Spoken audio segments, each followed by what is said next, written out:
Sam Altman, the CEO of OpenAI, just released this tweet that everybody's going crazy about. I think this is like an interesting tweet, but people are like freaking busting nuts over these things, which is okay, I guess, but I think it's kind of overhyped, but it's still interesting regardless. So he said, I always wanted to write a 6-word story. Here it is.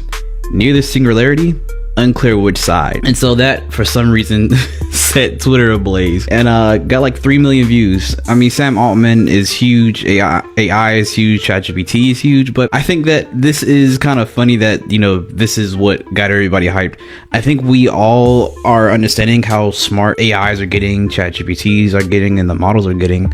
So I think it kind of just naturally made sense that we're getting close to AGI, but I guess it was the unclear which side that kind of maybe had people like freaking out, like, oh, we may have already achieved it. I think since the whole O3 model has been released, or not released, it's in testing right now, that everybody's like, that thing broke so many records, broke so many scales, math competitions, programming competitions, like it was just a genius. Basically, it was a super genius in your pocket. And it's like, well, if it's doing all this, are you at AGI? Even people are talking about like, how do you define AGI, you know, and that kind of definition wasn't clear to everybody, because I don't think we necessarily define what is general intelligence. Yes, there's agencies that are testing for this general intelligence, but what is it exactly? What's the agreed upon definition for AGI? And some people are speculating like the rigid definition, or like I think it's like the jagged AGI, where AGI is smarter in some things and dumber in some others. That still may be AGI. And like some things that may be really simple for us to do may be hard for AGI to do. But some things that are really hard for us to do as humans, it may be really hard for AGI to do. And is that not still AGI? Or is AGI like a base where it gets 70% across the board in all tasks? Is that what AGI truly is, or is that something else entirely? But he also wrote underneath his tweet that says it's supposed to either be about 1, the simulation hypothesis, or 2, the impossibility of knowing when the critical moment in the takeoff actually happens. But I like that it works in a lot of other ways too. I think for me it's kind of funny because it says it's supposed to either be about the simulation hypothesis, because that may be like a little jab at Elon Musk, because I think he like kind of like hinted towards like, you know, the like simulation theory and stuff. I think I heard him on Joe Rogan talk about those type of things, and so I know Sam Altman and Elon Musk go back and forth, so that seemed like it could have been like a little jab at him.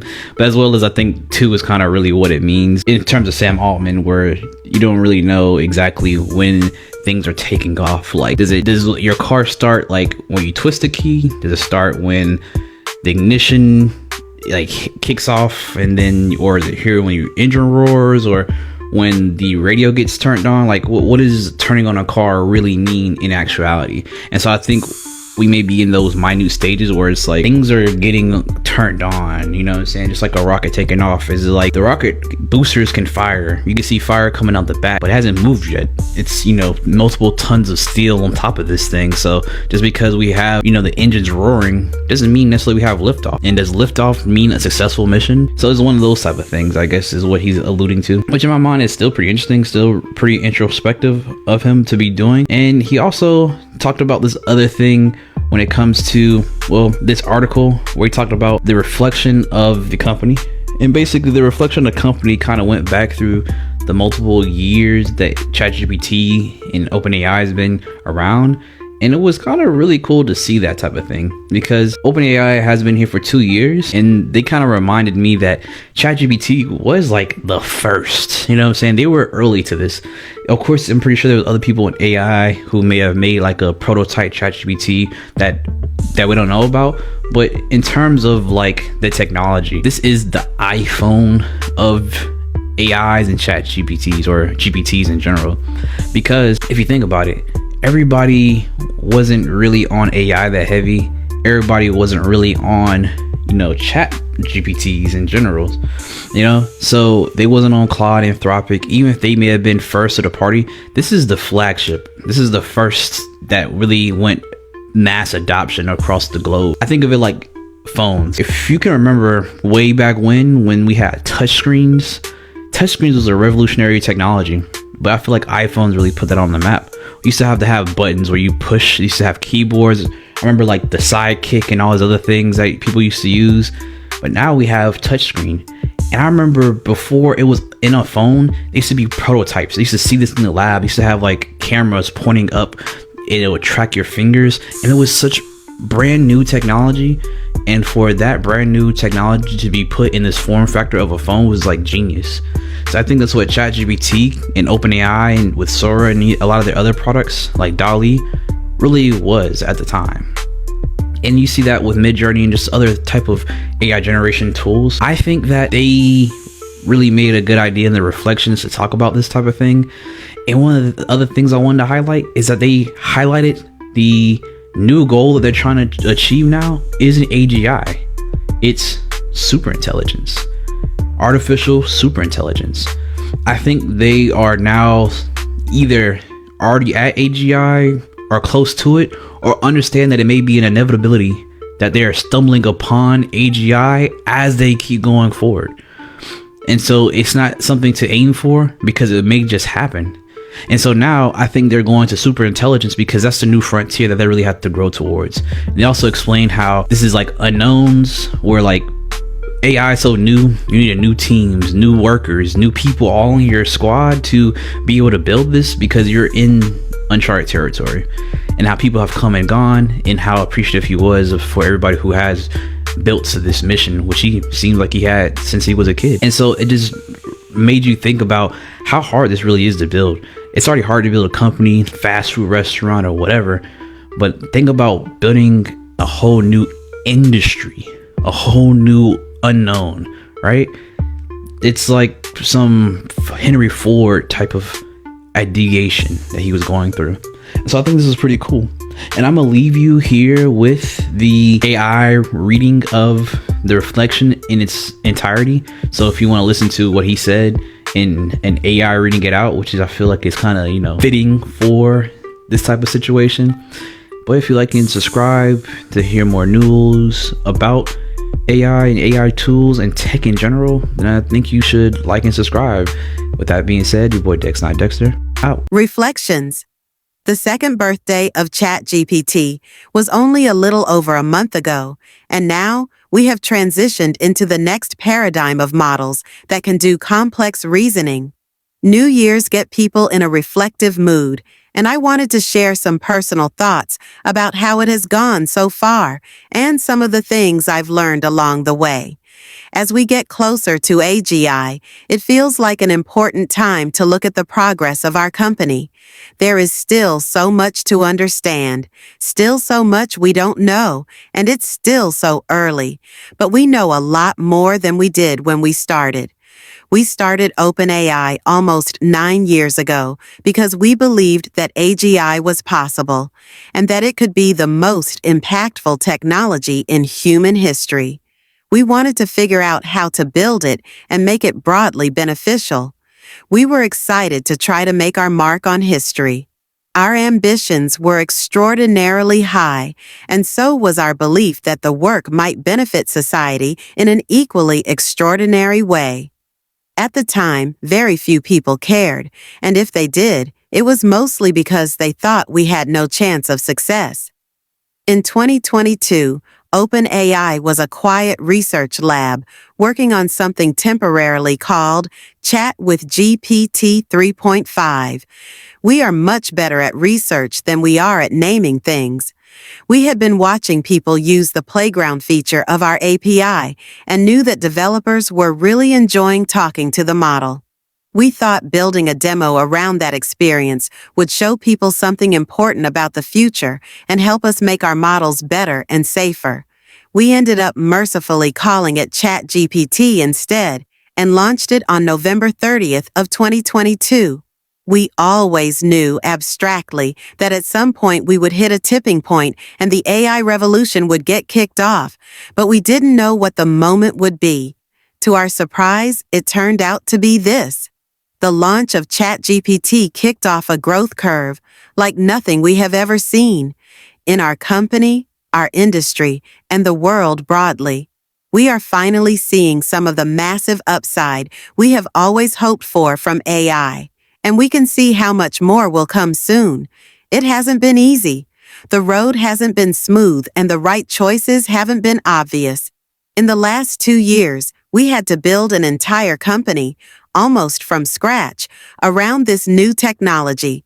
There is no way to train people for this except by doing it. And when the technology category is completely new, there is no one at all who can tell you exactly how it should be done.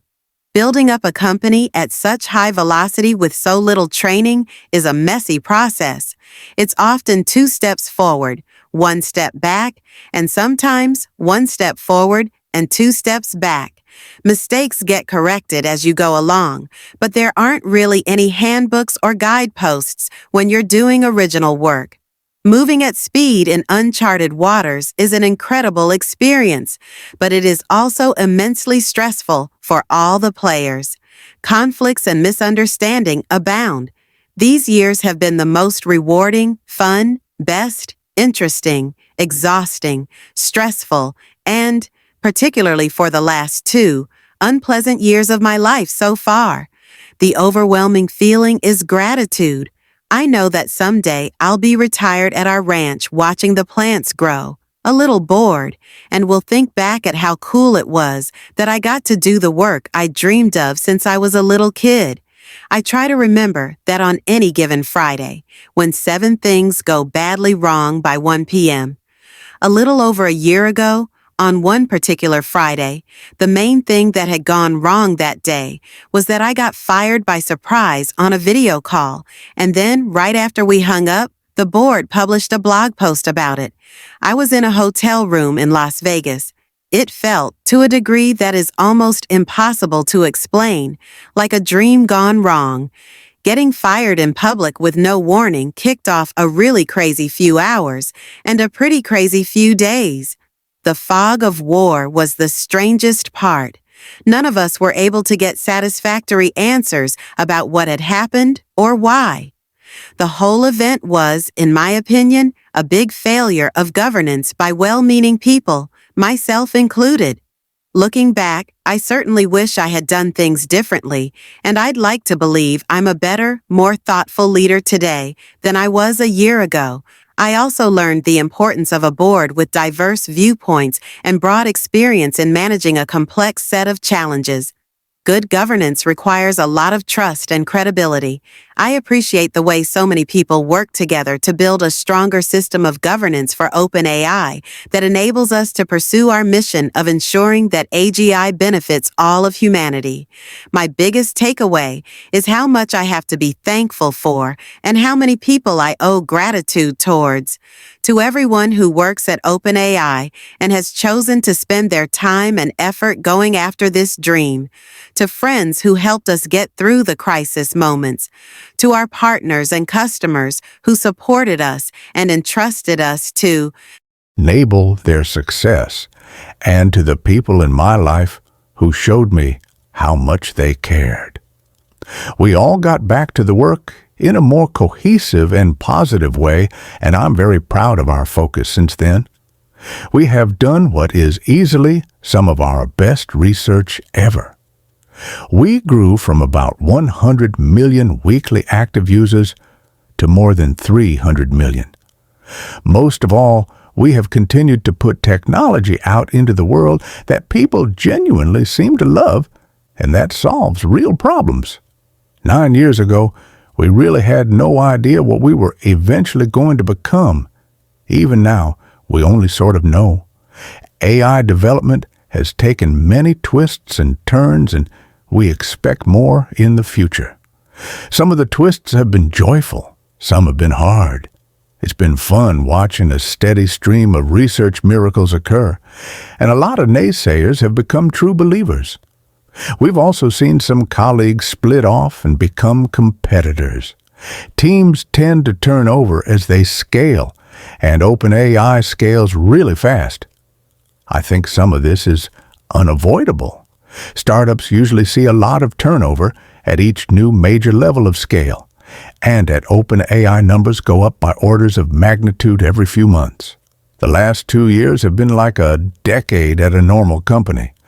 When any company grows and evolves so fast, interests naturally diverge. And when any company in an important industry is in the lead, lots of people attack it for all sorts of reasons, especially when they are trying to compete with it. Our vision won't change. Our tactics will continue to evolve. For example, when we started, we had no idea we would have to build a product company. We thought we were just going to do great research. We also had no idea we would need such a crazy amount of capital. There are new things we have to go build now that we didn't understand a few years ago. And there will be new things in the future we can barely imagine now. We are proud of our track record on research and deployment so far, and are committed to continuing to advance our thinking on safety and benefit sharing. We continue to believe that the best way to make an AI system safe is by iteratively and gradually releasing it into the world, giving society time to adapt and co-evolve with the technology, learning from experience, and continuing to make the technology safer. We believe in the importance of being world leaders on safety and alignment research, and in guiding that research with feedback from real-world applications. We are now confident we know how to build AGI as we have traditionally understood it. We believe that in 2025, we may see the first AI agents join the workforce and materially change the output of companies. We continue to believe that iteratively putting great tools in the hands of people leads to great, broadly distributed outcomes. We are beginning to turn our aim beyond that, to superintelligence in the true sense of the word. We love our current products, but we are here for the glorious future. With superintelligence, we can do anything else. Superintelligent tools could massively accelerate scientific discovery and innovation well beyond what we are capable of doing on our own, and in turn, massively increase abundance and prosperity.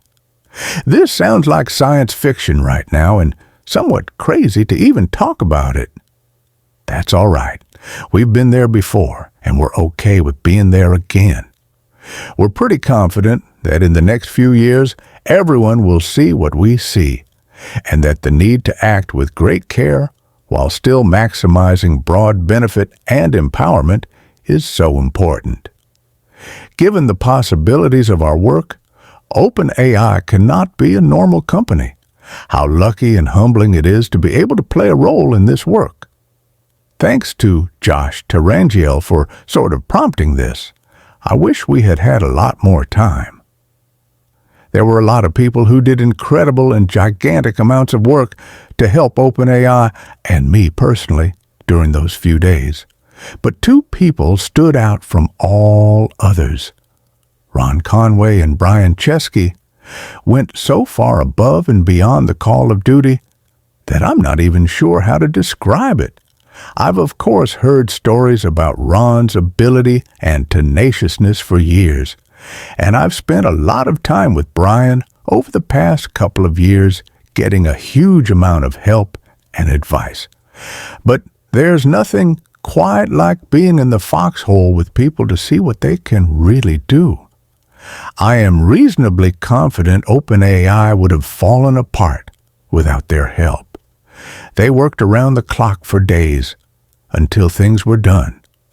Although they worked unbelievably hard, they stayed calm and had clear strategic thought and great advice throughout. They stopped me from making several mistakes and made none themselves. They used their vast networks for everything needed and were able to navigate many complex situations. And I'm sure they did a lot of things I don't know about. What I will remember most, though, is their care, compassion, and support. I thought I knew what it looked like